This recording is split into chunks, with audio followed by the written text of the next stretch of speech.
Check out this exclusive interview at the G-List Society with your host, Wadey G, right now.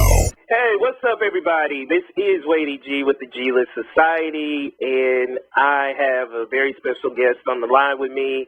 We're going to talk about his brand new album, Where's Vivian? It should actually say Where's LastO, because, man, I mean, in my opinion, and probably it's the only opinion that counts, he's the greatest rapper we have in the LGBT community. I know I like several of them, but I'm very ecstatic to be having him on the line because we're going to talk about this brand new album that we all been waiting on.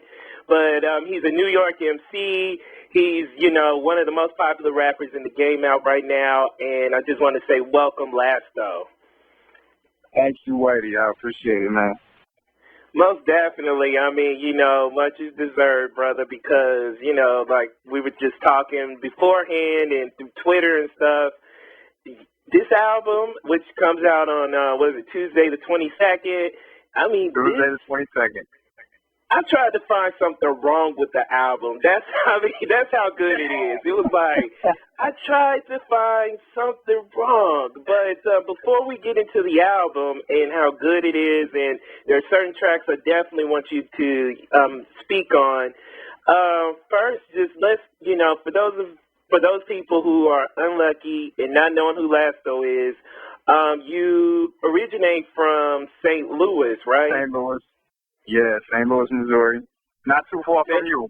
Exactly. Kansas City, St. Louis. Well, yeah, Chicago now, but, originally from Kansas City. And I used to have this rivalry because I come from University of Kansas, and a lot of my good friends, even still today, are from St. Louis, and we talk about y'all's accent. And, and I'm talking about that and all that stuff. Yeah, yeah. It is so interesting. By the way, I don't think I got that too much. I don't think I got that. I'm going to tell you, though. That's what I'm about to tell you, though, because we met, like, in 2009. Officially met in 2009 when I stayed up in New York for over a year and, got to bond and all that stuff. Never heard it once in any conversation unless I just couldn't pay attention. But when I listened to your album, anytime there was an air, it was a I swear to God. I swear to God. I turn it on when they press record. I guess I just turn it on when they press record. But you know what? And that's one thing I want to say when we talk about the album is what I really appreciate about that album, and I believe that's where the Earth come out. I feel like you just, like, let loose. Any guards that are up, it came all the way down to your recordings. I feel like the greatest thing I could say about Where's Vivian, if you want to know who LastO is, listen to the album, especially certain tracks, which we'll get to in a minute and stuff. So what was, especially being a New Yorker now, how has St. Louis influenced to the person you are today? Well, of course it's got that influence on me because I was born and raised there. And, I wasn't necessarily, I wasn't necessarily typical St. Louis. Let me put it that way. Because a lot of the people that I knew and grew up with and so on and so forth, ended up getting into a lot of questionable situations, a lot of bullshit and stuff like that. And I was luckily able to avoid a lot of that. But at the end of the day, St. Louis is definitely a part of my heart. We all country up there. So somebody's always asking me where my accent is from because I'm up here in New York. But there was a lot of experiences, that came out of growing up there. For one thing, it's very conservative. This Missouri at the end of the day, and so you definitely feel that attitude towards gays. You know what I mean? So the first chance I could, I had to get out of there. I moved to California, and that's where I actually started doing music. So did you come out while you were growing up in St. Louis? Around what time or what part of your life did you first identify yourself as gay to yourself, and then, come out and felt uncomfortable about where you were? Well, let me see. To myself, I knew in second grade, you know what I mean? Like, I knew as much as you can know being a second grader. I guess you like 7 or 8 at that age. Right. But I accepted it 6 years later when I was in 8th grade, you know what I mean? Because up until then, I thought it was something I was going to be able to change. But in 8th grade, I finally accepted it. And and then it was funny because it actually became fun for me because it became like this secret that I had. And it almost makes your life more interesting because you have to keep secret and you got all these secret things going on, we all know who fam is, so you know who else is getting, you know what I mean? It's just like, it was definitely a fun time, but there was some down times too, like definitely times where you feel depressed and you wish things were different, but they aren't, and you just have to learn to accept them. Did you feel the depression from just like being different or trying to deal with your sexuality, or from people maybe figuring you out and they had something to do with it? What do you mean by the depression of it? Well, the depression mostly came from the fact that I came from a religious household, so not one, but two pastors. Whoa, as my parents. You a PK? Yeah, I'm PK. And so of course, I came up with the same religious, indoctrination that a lot of black youth come up in. And one of the main things that they saying from the pulpit, of course, is that, the gays are evil and it's the life of sin and the only thing you got waiting for you after death is, eternity in hell and so on and so forth. And if that's all you come up hearing, you end up believing that. And for a long time, I struggled with that part. Once it became, clear to me that by being this way, I was going to end up in hell. You know what I mean? Right. And so yes. that was very difficult. Wow. And then so, dealing with all those emotions and just, on top of your sexuality, at what age or what point of your life did you just say, okay, you know what, enough of this, and when you were talking about moving to Los Angeles? Yeah, no, definitely. When I was still living with my father for a good period when I was in St. Louis, because my father and my mother separated at some point, and I was living with my father. But I knew that as long as I lived under my father's house, I could never, be me entirely. Right. So that was definitely a countdown.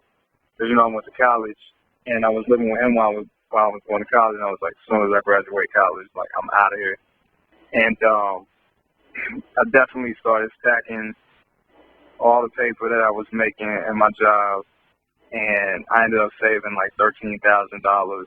And then, I know, right? It was just that discipline, baby, Shoot, you need to teach that to me. And I ended up saving like $13,000. And so what I did was I moved to Los Angeles.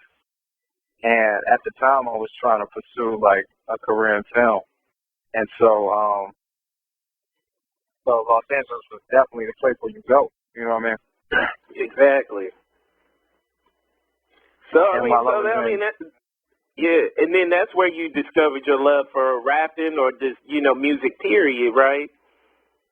Yeah, I always knew I loved rap, but what ended up happening was rap began to, like, outweigh film, because ever since I was little, it was all about film. But then when I got to be, like, in college and so on and so forth, rap kept calling at me, and finally it called so loud that I ended up saying fuck film. because I became disillusioned with that whole Hollywood industry anyway. You know what? That's what I definitely wanted. When we talk about your album, that's like one of the topics I want to get into, because it's just, you know, like I said, to people who are listening, if you really want to know who LastO is, you've been following him after all this time or knowing him, I say if you don't feel like you know him in person, you will definitely get to know him in the album, because even in that aspect, what you were talking about, you know, just the feeling, the Hollywood thing, I even felt that in your album and some of the songs. So, I mean, when you were doing the film thing, was it the production side or the acting side that you were trying to get to do or wanted to do? It was definitely the production side, although I did have a few people convince me to actually put my ass on the screen.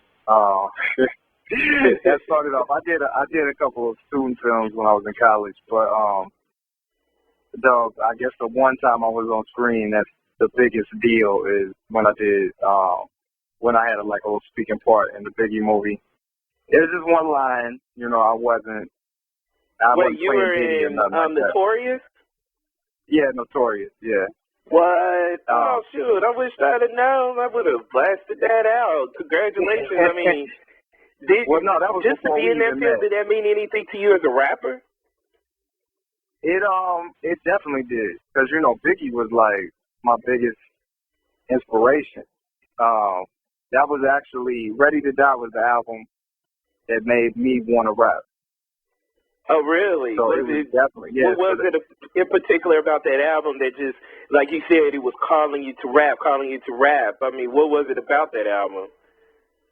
I mean, anybody who's heard Biggie knows that Biggie was just magnificent. You know what I mean? And right. But even more so than that, even more so than Biggie, the album and the way that was put together, it was like beautiful.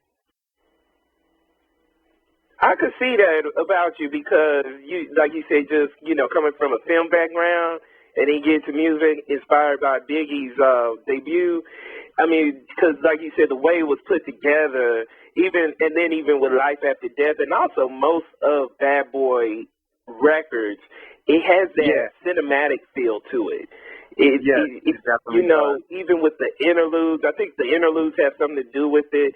But, you know, just the production, the way that Diddy's mind goes when it comes to those production boards is crazy. And even to this day, you know, I'm a fan of, like, the latest stuff, like the Dirty Money stuff, because it's just so ahead of its time. Yeah. And Biggie was one of those, you know.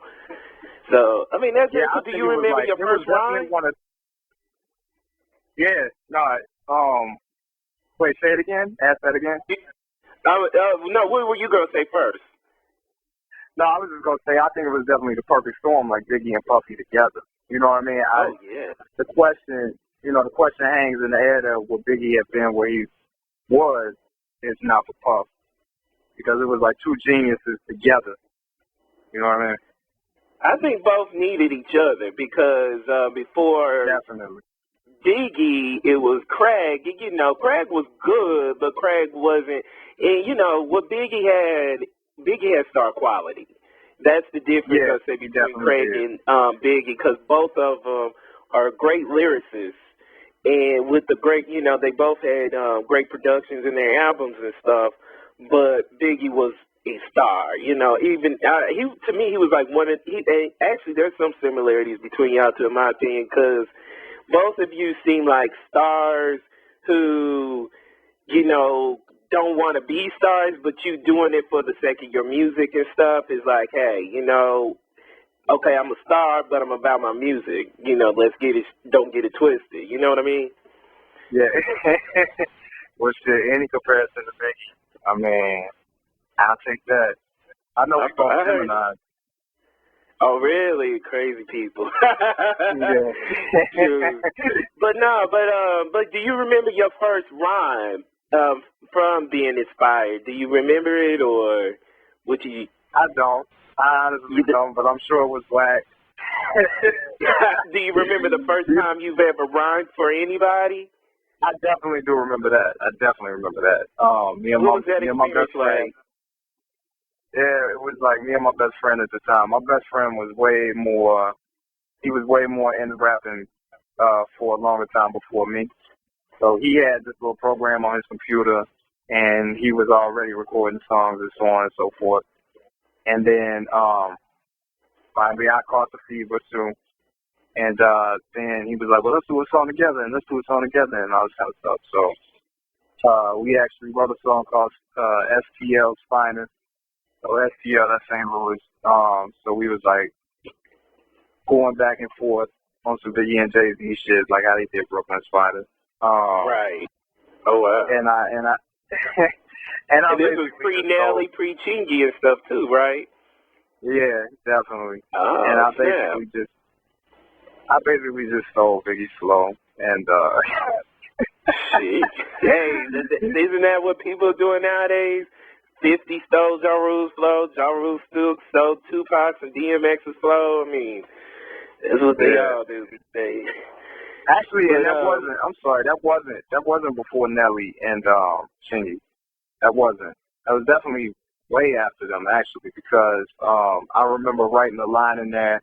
We called ourselves dissing Nelly and Chingy in that song. So, yeah. So then it had to be at least after 2003, 2004, because Chingy, I remember Chingy coming out like 2003-ish. Oh, wow. Shoot, is that floating in the air? Could that be found anywhere online? Because I'm sure somebody's going to be trying to Google it. No, not unless my best friend from back then still got it, and he put it up somewhere, which I doubt he did. I heard that. Now, did he know about your sexuality at that time? Yeah, it's a funny story, actually. When I moved to, actually, even before I moved to LA, I lost a lot of friends. And basically, I only had like one friend. Because of your sexuality? Yeah. Oh, wow. I mean, it was a self-imposed exile. Because that same friend who I was just talking about, the same friend who I was just telling you about what the songs with, we was freestyling. It's just exactly how a rapper's story should go. We was freestyling, and he said something about like gay people, and actually he said something about gay people, like, and then he said something about me being gay, like, and it was mad, like, derogatory, but I don't know if they knew or he knew. I'm sorry, or if he was just. I don't know. It was weird. But anyway, when he said that, it was like something switched off in my head, and it was like, these people are not your friends. Like, at the end of the day, when everything comes out in the open and so on and so forth, these people are going to abandon you. You know what I mean? So you might as well just abandon them first. And that was like a switch that went off in my head. And so that's what I did. So I walked away from all of them. I just fell back hard. But the funniest thing about it is the one friend who I ended up keeping told me he saw that friend who was freestyling, told me he saw him in St. Louis after the whole LastO thing had went down. And I guess word spread in St. Louis. So St. Louis know, who I am at this point. And he said he saw him and he was like, man, I can't believe Grant is a fag and all this kind of stuff. And he was my best friend and he out here rapping about sucking dick and doing all this kind of stuff. And, so I just thought that was funny. I don't know. I haven't seen any of them since I left, though. Right. Well, shit, none of them taking off and none of them getting the buzz that you've been getting over the years. So, hey, you winning, right? In all fairness, I don't think anybody was seriously pursuing like rap. We was just, kids fucking around. Oh, okay. I hear that. And then, so you did your time, in Los Angeles and things were going well for you out there. What made you decide to go from one coast to the other over to New York, and then, especially from one entertainment mecca to a totally different entertainment mecca? And what year did you do that? I did that in 2009. But it had been building up since 2008. because at the time I was working at Fox, but I wasn't working at the studio anymore. I was actually working in the digital media department in Beverly Hills. And what had happened was my boss told me that, I don't know how much detail I can go into. It ain't like I'm gonna get in trouble. Basically, when News Corp purchased MySpace back around there, if it wasn't 2008, it was 2007. News Corp, which is the corporation that owns Fox, 20th Century Fox, and all that, they purchased MySpace for however many Google hours of money. But MySpace, they couldn't monetize. You know what I mean? So what News Corp ended up having to do was downsize other divisions. So then you couple that with the economic crisis in 2008, and shit just fell apart. You know what I mean? And so I was almost being forced out of Los Angeles. And I decided, I said, well, you know what, since life is, kind of falling apart here, I'll take my ass to New York, because my girl who lived out here already had been trying to convince me to go to New York for the longest. And I was finally like, well, fuck, I guess now is as good a time as any.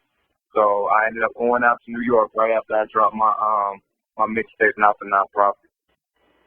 Right, and I mean, because you were building a buzz, in the LGBT community right before you moved to New York. So, because that's about when I heard of you. Now I found out you were in New York too. I was thinking maybe he's doing that to build his brand, or I didn't know what was the rhyme or reason, because I thought it had everything to do with rapping and stuff.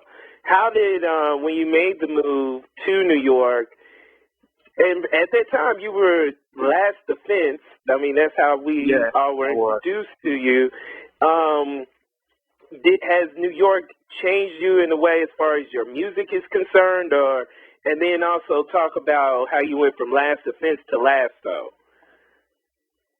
Yeah. Well, first question, let me just answer that real quick. New York changed the fuck out of me from an artist perspective. It was just like that hard dose of reality. Like, as soon as I came to New York, especially with regards to, like, gay life and gay culture, like, I entered a whole new universe. You know what I mean? Like a whole nother world. Yeah, I experienced it too. Yeah. And you get, basically, it's one of two things that's gonna happen to you if you enter the New York gay culture. You're either gonna get swallowed up and get yourself holed out, or whatever the fuck's gonna happen to you, or you gotta learn real quick and get strong real quick. You know what I mean? And luckily, I did the latter, and basically learned a lot of hard lessons really quick. Like, did a lot of growing up really quick in New York. And all of that shit informs the music, and especially informs Vivian, because this is the first album post New York. And I think that's why it sounds like so much more of like a mature person, like a grown man, versus the man that I was when I did Not for Nonprofit and Run a Lap. And I don't know, it really grew me up quick. And now that I've been rambling on that answer for so long, I forgot what the other question was. No. I mean that was great and stuff, because basically you and I came to New York at the same time, so like, I pretty much learned the way you did learn too. And then I would say for me, my regret was not staying there, because I said, I'm gonna just give it a year, blah blah blah blah. And then I told people about, well, shit, had I not blew my money and really took living there seriously, I probably would have still stayed, But then I was like, Chicago's my little safety net or whatever. And then that's when I learned about me, was when I came, after a few months being in Chicago, back in Chicago, I started being back to being laid back. But New York, like, it really I mean, gay culture or not, I mean, New York, when they say it's a city that doesn't sleep, it means it to the degree of, in order to make it there or even survive there, you got to be on your toes 24/7. There's no time for being lazy. There's no time for, you know, even if you feel like you still like on the D-list level, you just can't sleep at that level. You know, you got to maintain it or whatever. And if you on your A game, shoot, you better do it because it's going to be people going to try to knock you off. So, I mean, I definitely get that. That's most definitely true. And people, you know, ask me a lot of time about delays with the music and, like, why it took so long and so on and so forth. It's that same hustle that you was just talking about. That hustle of trying to survive in New York that's sometimes stood in the way of the music. And what causes delays, definitely. Yeah, and so now that we're talking about, you know, all this inspiration that came to Vivian, you know, I mean, let's talk about it. Vivian's going to be out. Right, because, I mean, man, October 22nd, first of all, is the date, and it's going to be on every online purchasing platform, basically, iTunes, Amazon, and stuff. iTunes, Amazon, everywhere else. Perfect. Now, besides, you know, your growth from your last few, well, I mean, definitely from the not-for-profit, but you also released songs since then, here and there, giving us teasers, because I kept saying, man, if he teased me with one more song and no album coming out, you know, well, hold on, scratch that part, first of all. As we're getting into Where's Vivian, I've heard a couple of interviews you've done before, and they share the same sentiments as I do, which, you know, of course, we get it from the streets. How do you feel about how after, I know you probably purchased yourself for, you know, when you're going to get this music out, blah, blah, blah, blah, but we as a community, as hip-hop listeners, we were still there waiting for you. How do you feel, because, like, most people don't get that kind of chance. How do you feel that knowing that this album is finally about to come out, you're doing your rounds of interviews, and everybody is so happy that LastO, finally or not finally, is putting out an album now? I mean, I can't feel nothing but, like, ecstatic about it, to be honest. I mean, there was points when I was like, fuck. I mean, there was points even recording Vivian when I was like, is this ever going to be done? Like, am I ever going to be finished? I stopped being able to see myself releasing a finished product. Like, that's how long it was. Like, right, because I know you had some setbacks, you know, with producers and, you know, situations, label situations and stuff, you know, but did you ever think that while going through this recording process and at the same time going through those setbacks, were you ever worried about fans in the community with everybody else who's come in the game feel like, you know what, maybe I got to prove myself all over again. Maybe they're not checking for me anymore. Did you ever feel that? Well, the thing that I always, and people would tell me that. People definitely would say that. Like Derrick, Briggs, Lord Jesus. He tell me every day. During the whole, you know, process, like, you know, it's taking any longer with this. I mean, you might as well wrap it up, you know. But I think that the thing that always kept me grounded and in my place and, you know, with my eye on the prize is that, number one, I'm a brand new artist. You know what I mean? There's definitely some people who have rolled with me from the beginning up until now, and I appreciate y'all and I love the fuck out of y'all. But on a grander scale, looking at it from the outside in, from the outside world into this, I'm a brand new artist. And I feel you. And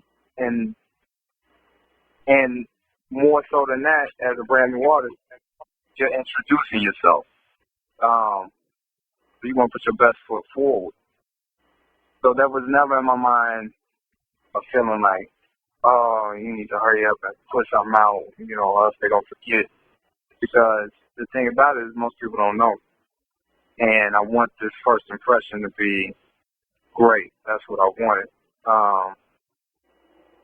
So with that impression, what do you want people to get out of listening to Where's Vivian? What I mean?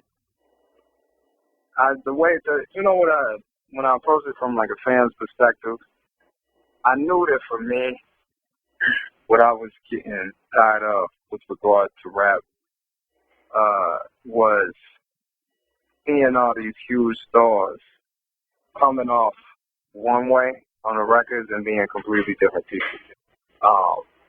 In interviews or, stories will come out or whatever. And I think that, the whole concept and question being posed by Where's Vivian is, where's the real thing?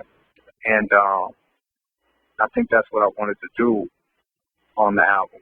I wanted to give the real thing to people who wanted it. I mean, some people go up for that, fake shit, the cartoony characters and all that kind of shit, and that's fine, and that's dandy, you know what I mean?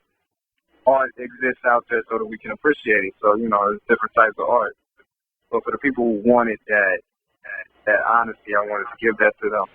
And so that's why, like, on Vivian, you hear me talking about love. I ain't never talked about love before. Of course, I never was truly in love, before either. So, but... Well, I mean, I definitely get that, because that's what I said. To keep saying is, if you really want to know who LastO is, you got to listen to this album, especially tracks Barcelon and Five Finger Discount. I mean, because first of all, Five Finger Discount, like, I think that's gonna be my new anthem. Cause I guess that's why you and I vibe so well and stuff like that. Cause I know I'm probably more outgoing than you are. I feel like sometimes I have to be more outgoing anyways. But deep down inside, I think who I am deep down inside is a lot like who you are. And when I had to listen to those two songs in particular like 3 or 4 times, cause I'm that guy. Like, first I get into the beat and how the rapper flows and stuff. And then I might hear certain things that he says, and then I'm like, oh, wait a minute.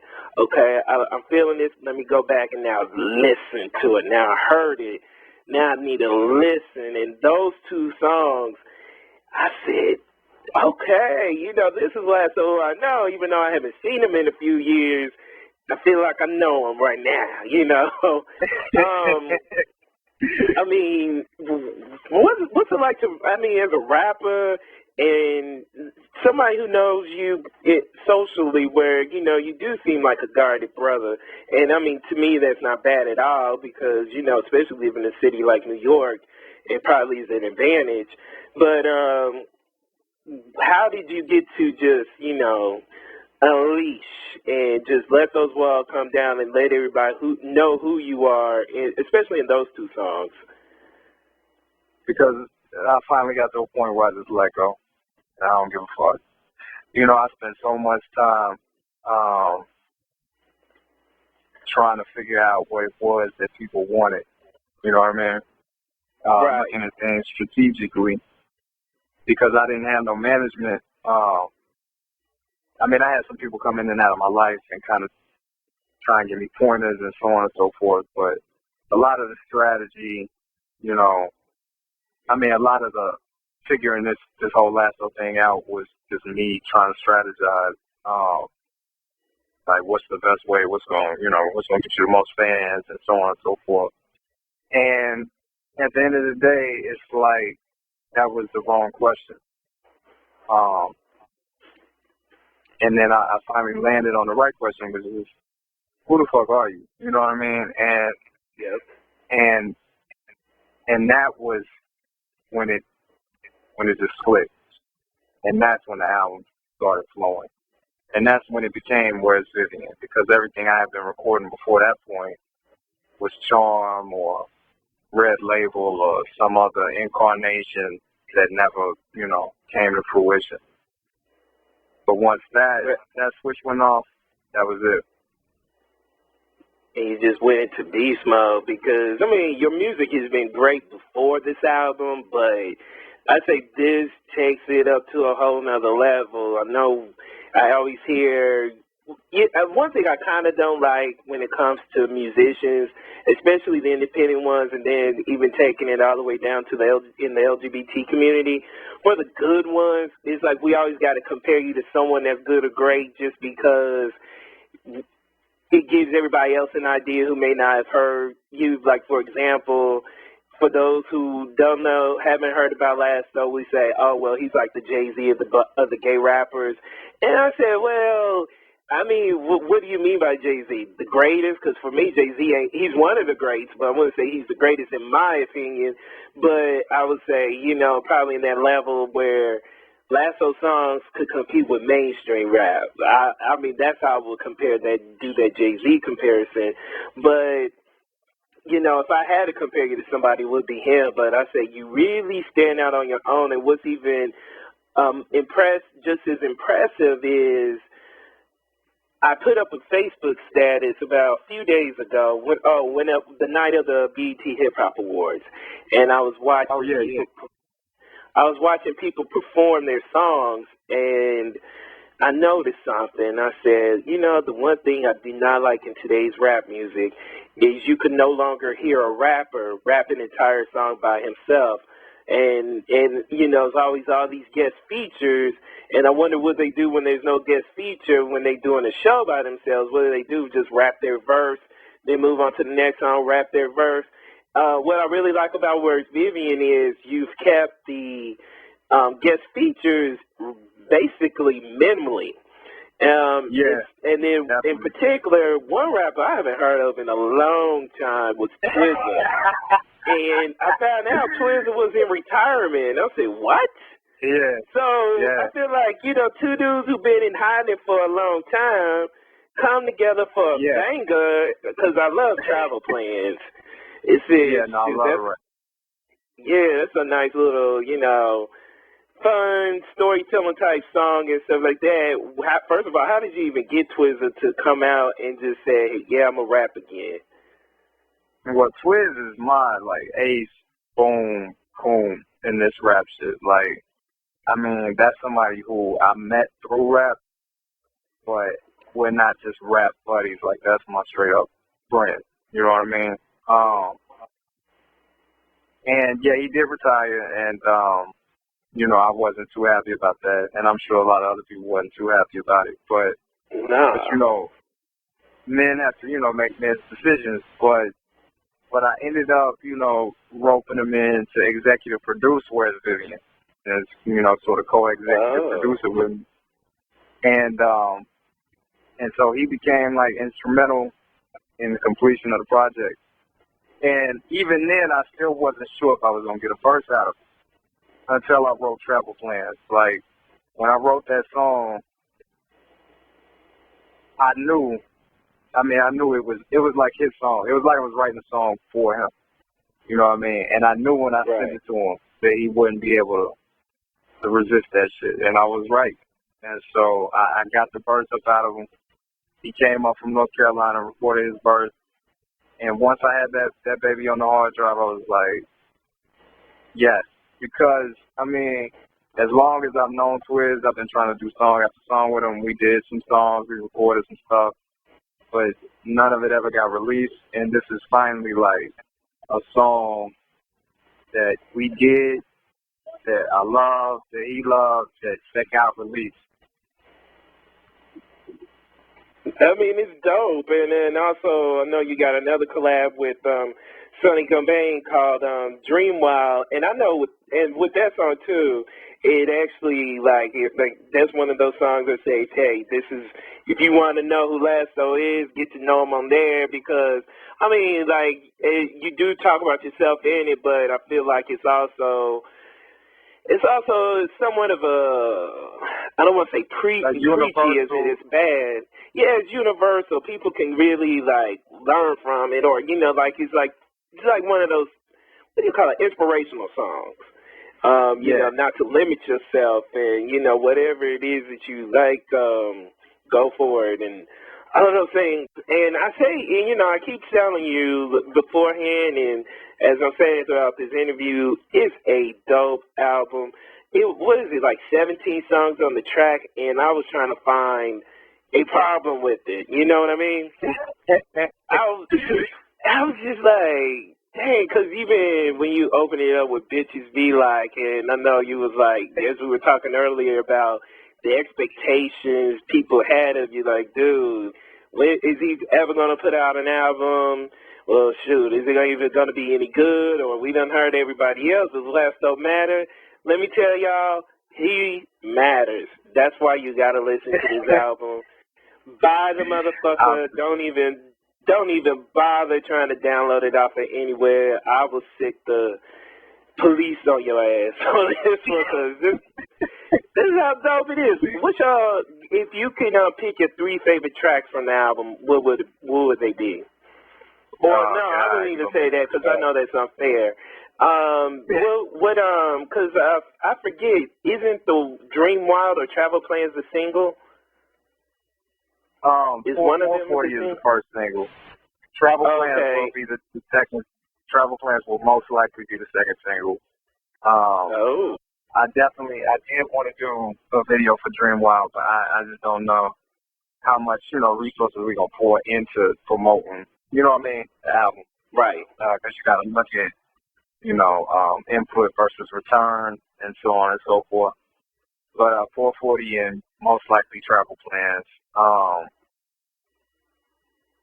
I would say that I won't tell you 3, but I'll tell you this. The one song where I remember just like feeling, you know what I mean? Like just like I felt like as I was writing it, like I felt just feeling, you know what I mean? Would be Barcelon. It was just like, you know what? I want you to make a video for that and just keep it simple. Like, have you ever seen Alanis? I mean, something like Alanis Morissette's, what's that song she had where it's just her in the black background and hand over feet? Or, shit, you could do D'Angelo. You got the body. Oh, wait, do you still have the body? Because I haven't seen you in a couple of years. Well, my body is definitely different because I stopped eating. For a while, I stopped eating meat. I went vegan, so I did lose some weight. Okay. But now I'm back eating meat, but I don't eat no grains, so I'm paleo right now. Okay. Which also leaves you skinny, ironically. But the body's still, you still holding on, okay. But no, I've definitely listened to Barcelona and like seen a video in my head. So I want to do that. I actually do want to do that. And I was thinking of it. It's funny that you say it. It's gonna sound like I'm lying, but I was thinking about that just this morning.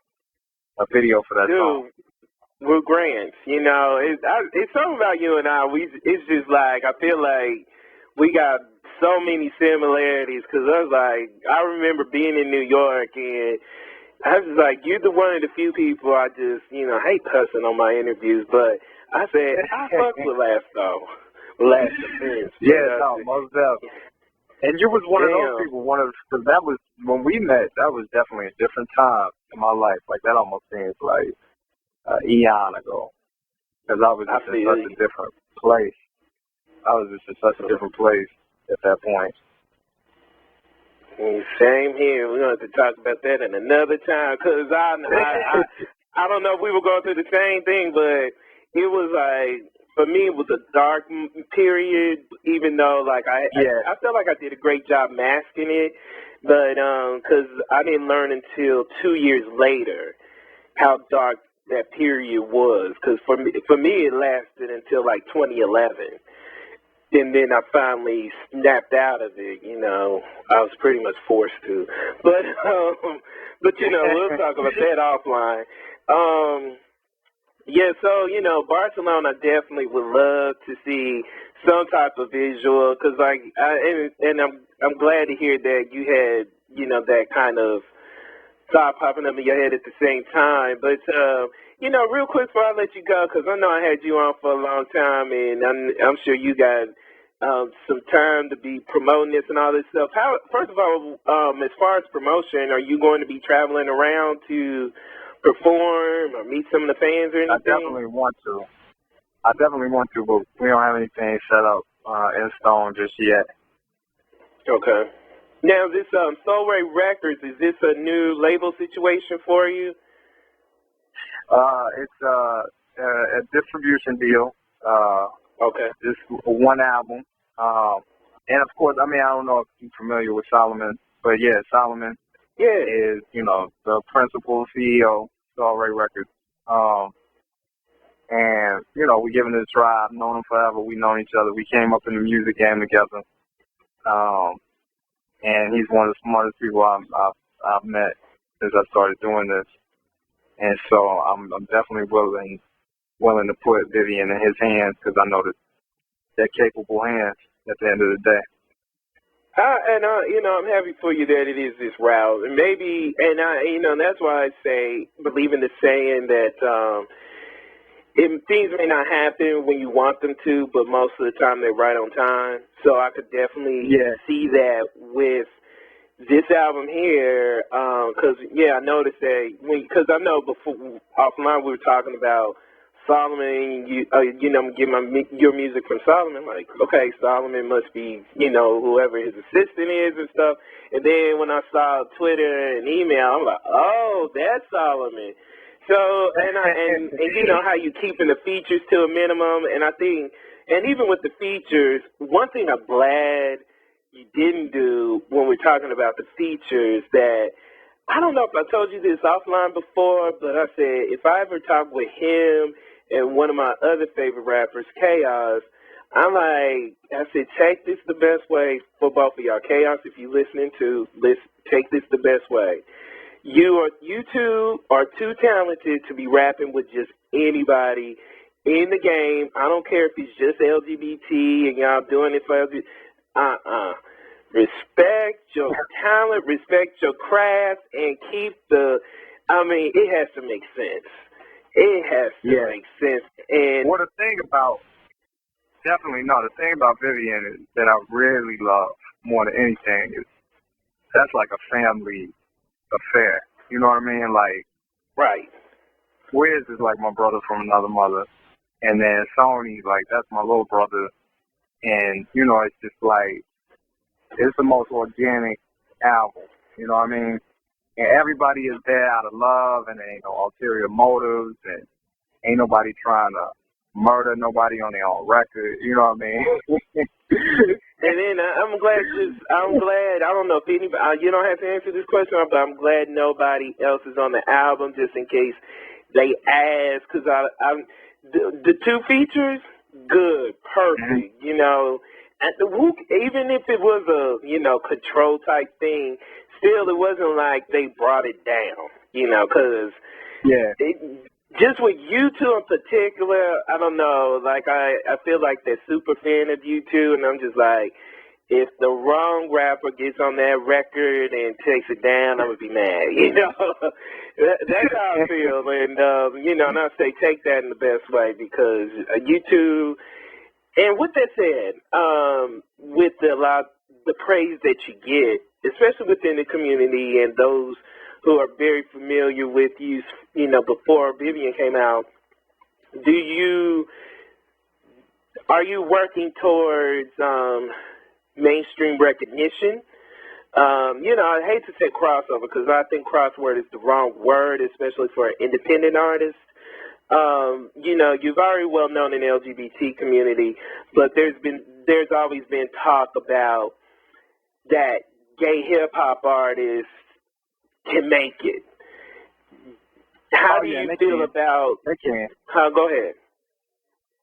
No, they can. I mean, I think they can. But how about you in this album? I mean, you got to keep your head in the right place, and you got to keep your eye on the right prize. You know what I mean? If all you want to be is famous, for me personally, like that's not gonna work out. You know what I mean? Mm-hmm. What I want to do what my goal is to have that statement. You know what I mean? And beyond that, be the best, like master this. You know, I've never mastered anything in my life. For all the things that I dabbled in. You know, I spent years and years pursuing film, and I never mastered that, never mastered the writing. You know what I mean? I've worked all these little shit can fuck jobs, you know what I mean? I didn't even want to master those. But with the music, you know, this is one thing that I love enough to stick with it until I master it. So really, that's the only goal that I have. And if I happen to become household name in the process, then that must have just been what was in store, you know. Right. Do you think you'll be able to handle it once, like, say, for instance, let's say the Source or Rap Radar or something get a hold of this album and, like, dude is gay and Brian's like this and he got bars and great production. Do you feel like you'll be ready for that kind of spotlight? Because, you know, yeah. I asked you that because you are a guarded person, so. I am. You're right. But I'll be able to handle it. I mean, and there's very few people who could handle it. I definitely feel like that. It's there's a brutality to it, but you have to understand it. You know what I mean? You have to understand the psychology behind that, and you have to understand what your purpose is. If I were to become famous and become somebody who would sign and so on and so forth, you have to realize that it's not about you. It's about your impact and what you mean. You know what I mean? If I'm the first, and I can give a shit whether I'm the first or whatever. You know what I mean? It's like Drake said, it ain't about who did it first, it's about who did it right. If I was to get out there and be famous and so on and so forth, I would know that it was about an impact. You know what I mean? Right. Somebody coming up, being able to see somebody like me and say to themselves, well, oh, shit, it is possible. And that's the importance behind it. You know what I mean?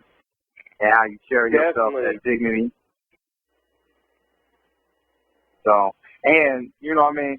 And not going out here and being the butt of their joke. You know what I mean? That's the first thing. As a gay rapper, that's the first thing they're going to try and do with you.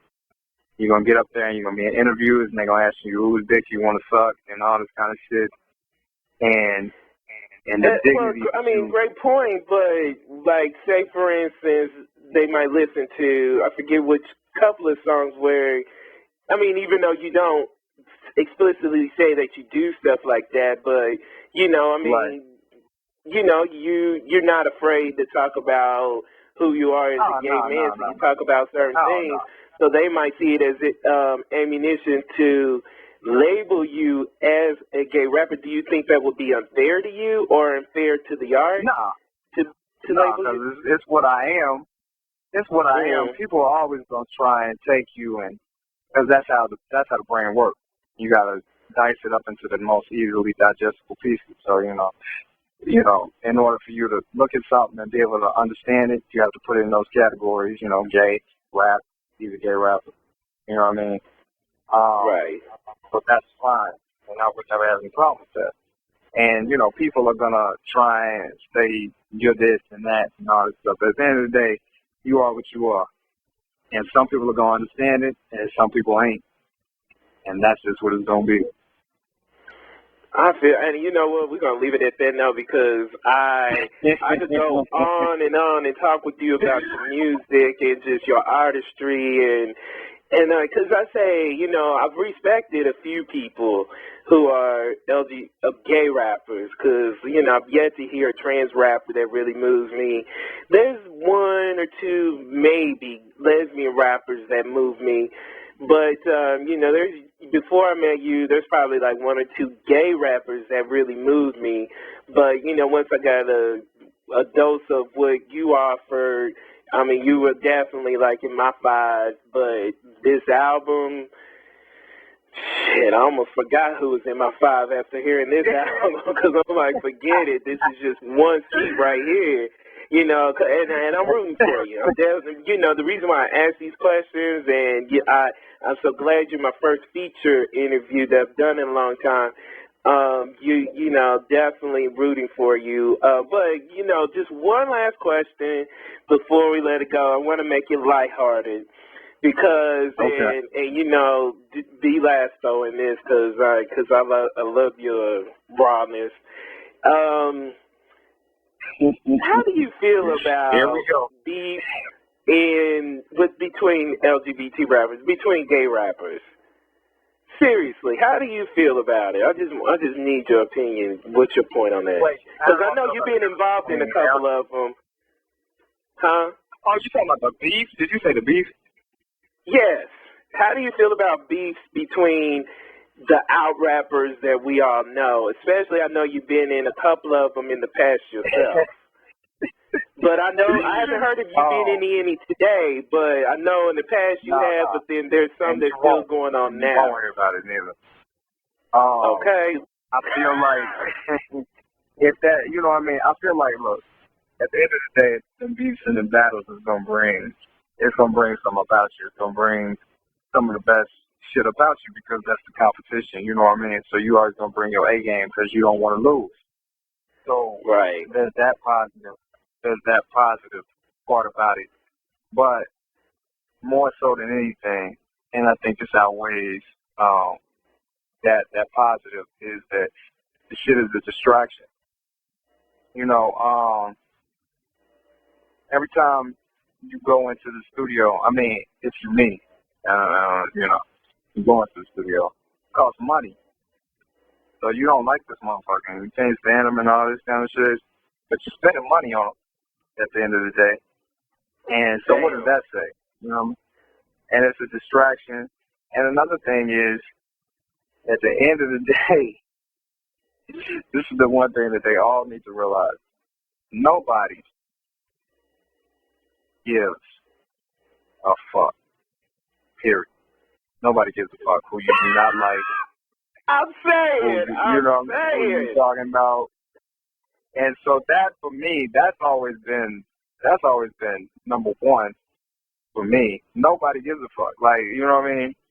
But you really haven't responded per se to, I mean, you like, because like I know like a couple of people that you allegedly haven't gotten along with, and it's came out in public. Like, I think Brian was one of them, and Scandocious JR or whatever. You know, both of y'all have had a falling out. I know on their side they played it out. I know you acknowledged it, but really didn't put much more into it. Have you made up with both of them, or has it squashed and just nothing came of it? What's the status today? Yeah, no, I mean, my thing is, you know what I mean, I looked at it like what it was, you know, some old bullshit, you know what I mean? Out of all the motherfuckers who was saying this, that, and all that about me, the only one who I would have gave a moment's notice to was B. You know what I mean? But even at the end of the day, I don't really give a fuck about him. Because y'all were you know like friends at first, so that shocked me. Right. Well, that's the thing about it is and that's the only reason why I probably would have gave it anything. It's because it's personal for me. You know what I mean? Like, how dare you? But at the end of the day, you got to really sit down and be like, is this moving your career forward? And then once you ask that question, I was like, whatever. You know what I mean?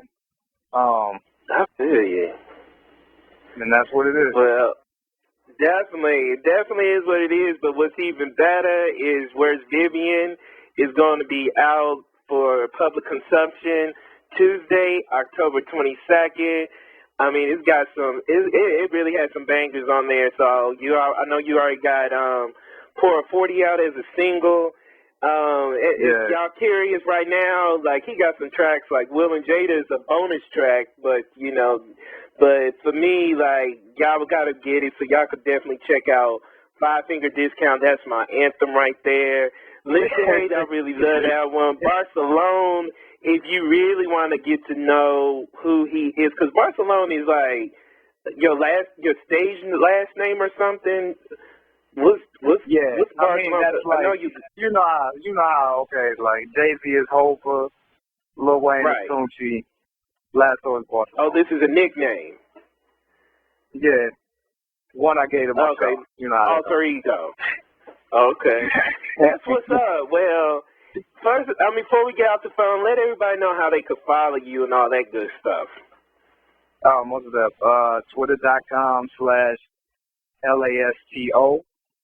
All right, and then, nowadays, iTunes and Amazon, you go get the words Vivian, October 22nd. But, yeah, I'm on Twitter, LASTO. From Twitter, you can find all the other shit. Because, every once in a while I post some Instagram, so if you follow the link, you'll know who I am. LastO, LASTO, HQ. I'm on Facebook, but not really, though. And that's pretty much it. There you have it, people. Make sure you go check out my boy LastO.